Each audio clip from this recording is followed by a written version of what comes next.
with Ami to have this discussion about issues that are important to the 6th District.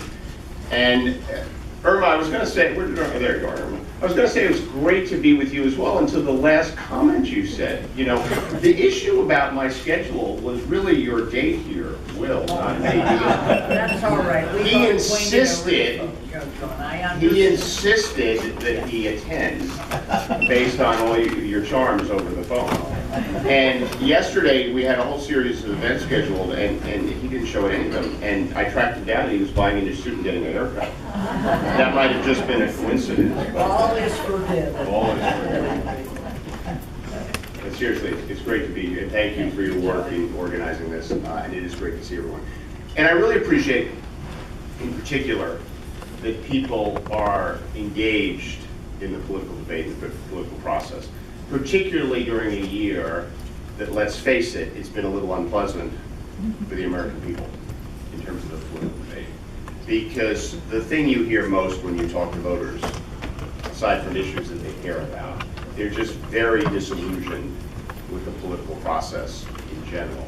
And it's hard to conclude anything but the fact that politics, and the two political parties in particular, have really let the American people down. And they feel, so many Americans feel like they don't have a home in either of the parties, that they're forced into these kind of rigid ideological boxes that they don't fit comfortably in, and they feel like the political parties are really not representing them.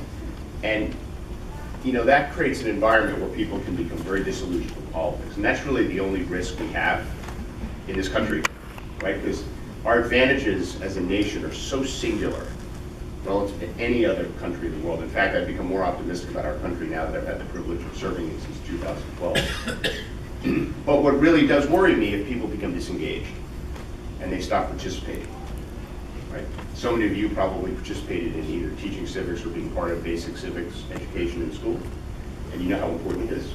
And you know how important it is that young people, you know, we talk about the millennials, this young generation we're going to turn this country over to. You worry about their level of engagement in the political process. And I think both parties are to blame. I think, you know, my party, the Democratic Party, has been messaging for the last 5 or 10 years a message to their voters that is fundamentally not true. The message of the Democratic Party at its core, there's been a lot of sub-messages, but so much of the message has been that everyone in politics has sold out, right? And elected officials have sold out to one interest group or another, which, by the way, isn't true. I'm sure some of them have. But that discourages the American people. The Republican Party has done the same thing with a different message. Their message is that everyone's an idiot. The government's completely broken. These are very destructive messages that undermine the confidence of the American people in their government, right, and in their country. And they're fundamentally not true. Now, it's not that interesting to say most people aren't a sellout. Some of them are, but most people aren't. Or to say that, yeah, government's got a bunch of problems, but fundamentally, our government, the greatest government ever created, can be a force of good. So the only way we're going to get through this is we're going to have to find a new way for our elected officials to conduct themselves, to try to get more support and engagement for the American people. And that's what I try to do in the Congress. And one of the advantages is the fact that I'm new to it. You know, I never had anything to do with government or politics until I ran for office and was elected for the first time in 2012. Spent my whole career as an entrepreneur. So it allows me to think differently, I think, about what we should be doing. And it seems to me we should be doing 3 things. We need to be thinking about the world the way it really is, not necessarily the way we thought it was, but the way it is and the way it's unfolding. And there's not enough of that done in government. There's not enough people in leadership positions actually thinking about what's going on in the world, grappling with our problems based on the facts, and pursuing our opportunities based on the real opportunities that are here for our people. There's not enough new ideas. Right? We have these same tired old debates. And what we need is new thinking and new ideas. And then finally, there's not enough kind of respect for the other side of the aisle. There's not enough bipartisanship in the government. Right? If you listen to the political parties, they'll lead you to believe that half of the country is entirely wrong about everything they believe. And we know it wouldn't be as amazing a country as it is if half the population were always wrong. right? What people want us to do is come together. And since I've been in Congress, those are the three things I focused on. I think I spent a lot of time thinking about where the world is going and how that, and what I can do to make sure my constituents benefit as much as possible based on this change. I bring new ideas, and I work on a bipartisan basis. I was recently ranked the third most bipartisan member of the Congress. And I work hard at that. And it's tough to do that these days, because bipartisanship isn't rewarded. What's rewarded is partisan kind of edge.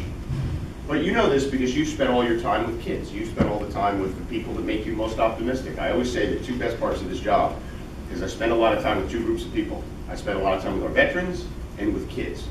Now I have 4 kids. I'll tell you about my background in a second. So I always spend a lot of time with them and their friends. But this job gives you the privilege of spending a lot of time with young people. I go to classrooms, I talk to them all across the district. And it makes you so optimistic, which is, I'm sure, what you like most about your job. Right? I'm sure that's what you like most about your job as a teacher. And you spend time with your veterans, which really teaches you about public service, by the way. But I want to thank you for what you've done as educators in shaping the lives. I always say good students are only a subsidiary of a great teacher. Right? And great teachers really change the face of this country by the experience that they provide students in the classroom. And so I've tried to be very supportive of education. I know how it changed my life. You know, my parents didn't go to college. You know, but my mom in particular had a desire for me to get a good education.